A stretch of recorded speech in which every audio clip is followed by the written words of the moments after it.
Laura. This is calling from the town clerk's office, calling regarding dog licenses. I got your renewal for Cool Whip, and then I see that we have a new dog, John Denver, and you have a note that it's a service dog. I do need to see some kind of documentation for that in order for you to get it with no fee. That's required for us to license the dog. So that's the voicemail that I got asking for required paperwork for me to be able to license my dog in my town. So today we're going to talk about how I handled the situation, both for a positive outcome for me and for any other service dog handler that comes in contact with my town hall or town clerk, as well as why it's so important for you to understand your rights and then also fight for them when you have the ability to do so. So let's dive in. Hi, I'm Laura from Doggy U, and I'm a certified guide dog mobility instructor, service dog trainer, and trick trainer who's been training and placing service dogs for the last 15 years. In Connecticut, licensing your dog, any dog, is required by your town. So this is the typical one where you'd go in, show them your rabies, if they're spay or neutered, show them that certificate, and get them licensed in the town. Some places do it by county, but Connecticut does it by town. Now, state law requires service animal owners to comply with this licensure requirement, but exempts them from paying fees. So, Connecticut law allows you to license your service dog for free, as well as any service dog in training if you're from an organization. Now, my town has this pretty low-tech and pretty annoying system where everything is done by mail. So they mail you a form, then you have to send them back the form with payment and a self-addressed stamped envelope, and then they send that all back to you with your tag, your town license tag. Now, I've registered a lot of dogs with towns because I used to place guide dogs, and when I was placing guide dogs in community, we would go to the town as part of that placement and get the dog registered with the town. And when you show up with a dog who's vested and looks like a service dog, it's a non-issue. But obviously it was an issue here in my town, and this isn't the first time that I have had an issue with it. So let's talk about how I handled it. So the first thing I did is got very stressed and mad. And that's just me being honest, because that was my initial reaction because I have had this issue in the past with my same town when I went to register Cool Whip. And so when I have had a previous issue and I know that I'm going to have to fight for my rights, my immediate reaction was, this is so frustrating. So that's what happened first. But I know myself well enough to know that I should not call people when I am pissed off because you catch more flies with honey. And so I needed to calm myself down and get into a honey-like mood.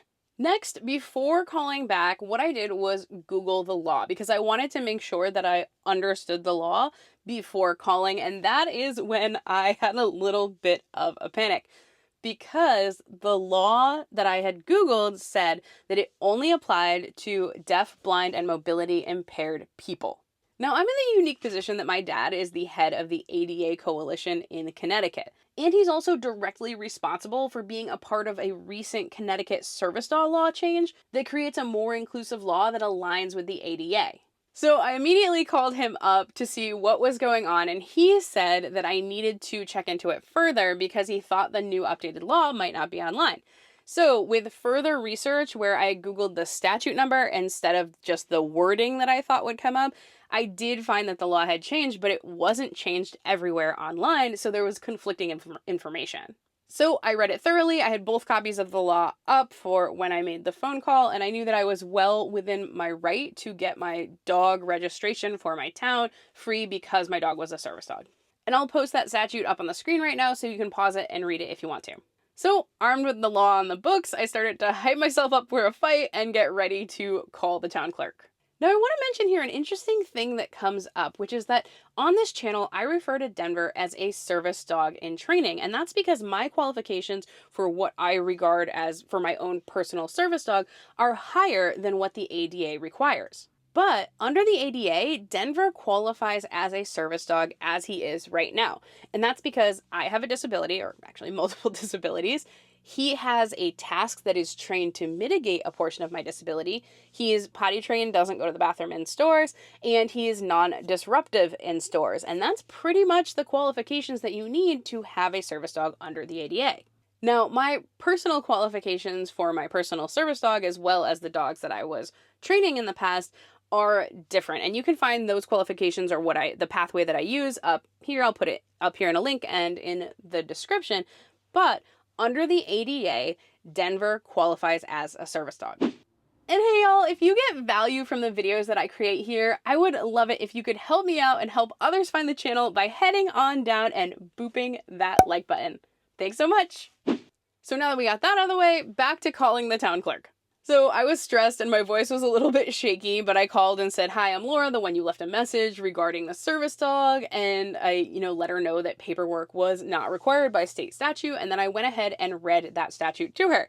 And when I was finished with that, I said, "Hey, I would be happy to answer those questions that the state statute allows for, which also align with what the ADA law says." And then I basically held my breath. And you know what?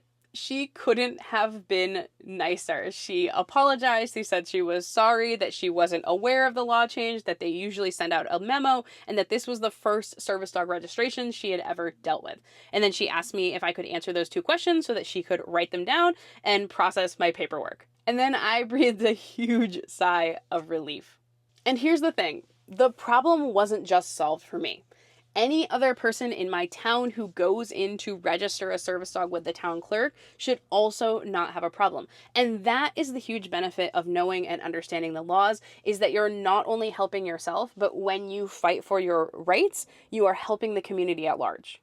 Now, could I have paid the $19 registration fee? Absolutely. I definitely could have done that. But what would that have done? It would have made it harder for the next person to legally exercise their rights with their service dog.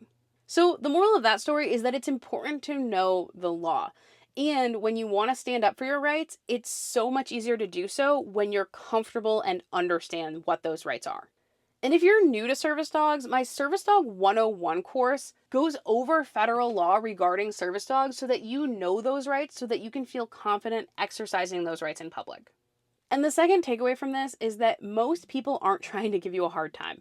Some are, for sure, but most people are just uneducated. So if we can approach them with kindness, over time, we will have less and less issues like this. I mean, I'm seeing it every day with parents educating their children on service dogs and children educating their parents. I find it much easier to go through life with my service dog with the general assumption that people are doing the best that they can with the education that they have, and that when they know better, they do better. All right, y'all, if you like that video, make sure that you give it a thumbs up, subscribe to the channel, hit that little bell button, and I know that you'll want to check out this video next, so you should probably do that now.